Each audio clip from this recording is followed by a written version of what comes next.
তোমরা তো জানে না নাসিরউদ্দিন পাটোয়ারি কি জিনিস।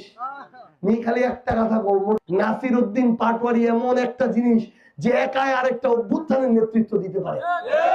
এই নাসিরউদ্দিন পাটোয়ারি যখন মোদি এই ভারতের সীমান্তে আমাদের বাংলাদেশি গুলাকে মেরে বাংলাদেশে আসতেছিল, তখন মোদি বাংলাদেশে ওয়েলকাম না এইটা লিখে ঢাকা বিশ্ববিদ্যালয়ের রাজু ভাস্কর্যে 56 দিন বসেছিল।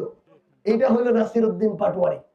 যখন নাহিদ ইসলামকে অত্যাচার করে পা গুলা রক্তাক্ত করে দেওয়া হয়েছিল, ছবি দেখছিলেন না? ওই নাহিদ ইসলামের হাতটা শক্ত করে ধরেছিল যে লোকটা, ওই লোকটার নাম নাসিরউদ্দিন পাটোয়ারি।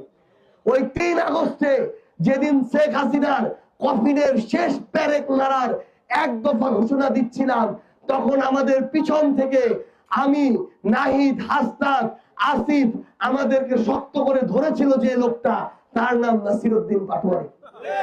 এটা হলো সেই লোক, যেই লোক কোনো খেলা খেলে না, যেই লোক খেলার নিয়ম তৈরি করে। তো তারা মনে করছে নাসিরউদ্দিন পাটোয়ারিকে একটু মাইক দিয়ে মনে হারায় দেওয়া যাবে। তারা জানে না তারা আজকে নাসিরউদ্দিন পাটোয়ারিকে আসনটা দিয়ে দিল।